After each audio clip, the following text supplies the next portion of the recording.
중국이 제한 품목을 풀어주기를 바란다. 하명호 칼럼. 내달이면 호주와 중국과의 국교 정상화가 50주년이 된다. 호주가 처음으로 중국을 인정한 날은 1972년 12월 21일이다. 이전에는 100년 가까이 백호주의에다 보수당 23년간 집권하에 영국이나 미국 또는 유럽 이외의 옆에 아시아는 쳐다보지도 않고 살아온 호주다. 독일 공산당이라면 그 나라까지 가서 전쟁에서 막던 시대였다. 호주의 위대한 정치인 중에 한 명인 노동당 고 위틀람 야당 당수가 1971년 6월 노동당 간부 몇 명과 중국을 방문해 모택동 주석과 주울레 외교부장을 만나 앞으로 양국의 외교관계를 수립하자고 논의했다. 그 중국에는 서방 국가들이 거의 접근을 하지 않을 때였다. 당시 보수당 벨리 맥마한 정부는 공산국가를 방문한 야당 당수를 크게 비난하기 시작했으며 하물며 공산주의 동조자라고까지 비난을 서슴지 않았다.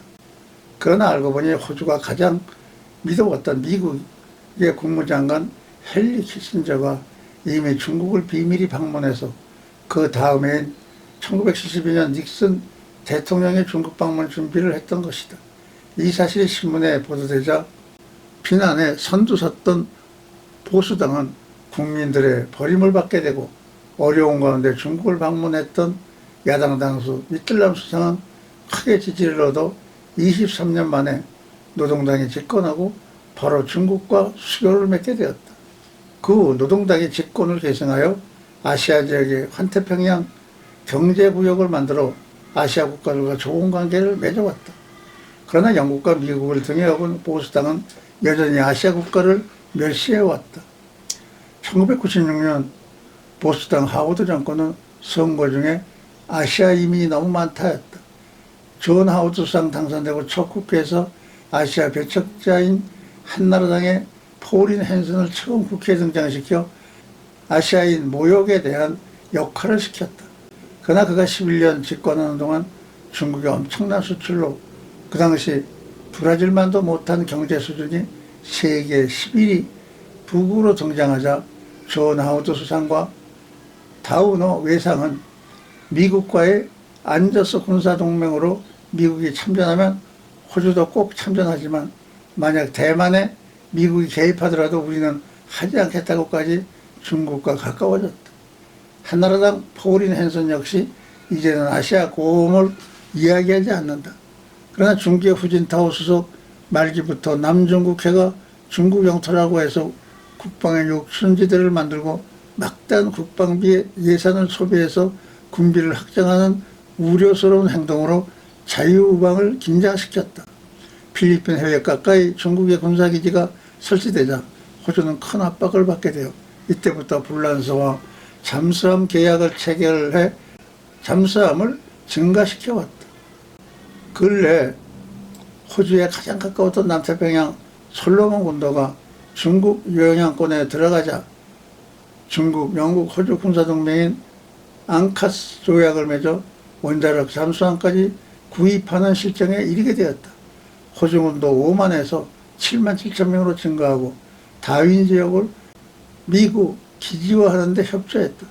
그 보수당 모리슨 수상이 집권 당시 코로나 바이러스를 중국이 만든 것이 아닌가 조사하자라고 하자 중국은 호주를 보복하기 위해 200억 불에 상당한 농산물에 관세를 부과하거나 수입 금지를 시켰다. 중국은 호주산 쇠고기 수출의 3분의 1을 차지하게 왔다. 또 호주산 밀, 보리에 대해 최대 80%까지 관세를 매겼거나 수입을 금지했다. 다음 주로는 중국 정부는 호주에서 중국인에 대한 인종차별 행위가 늘고 있다며 호주 여행을 자제하도록 공지했다. 같은 이유로 호주 유학의 위험성을 경고했다. 이는 중국인들의 호주 행을 막는 조치나 다를 바 없었다. 호주의 영국 관광객과 유학생으로 많은 혜택을 받은 바 있다. 다행히 중국의 시진핑 주석이 직접 인도네시아 G20 회의와 태국의 APEC 회담에 참석해서 그간 심각한 상태까지 이른 미국 바이든 대통령과도 대화를 가지고 상당히 가까워진 입장을 보여 다행이나 호주 역시 안토니오 알바니지 수상과도 비록 30여 분간의 만난 회담이었지만 6년 만에 처음 가진 듯 뜻있는 회담이었다고 한다.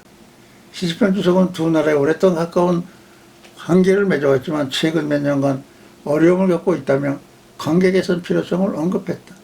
시진핑 주석은 중국과 호주, 양국은 아시아 태평양 지역에서 중요한 국가인 만큼 우리는 양국 관계를 개선하고 유지 발전시켜야 한다라고 했고, 이는 양국의 근본적인 이익에 부합하고 아시아 태평양 지역과 세계 평화 발전을 촉진하는 데 도움이 된다라고 강조했다. 알바니지 총리는 호주와 중국이 올해 수교 50주년이라고 언급한 데 당시 우리는 상호 존중과 이익, 평화롭게 공존하자는 원칙에 합의했으며 이는 오늘날까지 중요하게 남아있다고 강조했다. 앞으로 건설적인 교류와 대화를 기대한다고 말했다. 알바니지 수상은 양국 간의 입장 차이가 있지만 서로 이해하면서 우리는 우리가 할 수 있는 곳에서는 협력하고 반대해야 할 곳에서는 반대하겠다라고 말했다. 다만 뉴질랜드처럼 중국 정부가 경제 문제 협의를 위한 초청을 해주기를 바란다고 말했다. 감사합니다.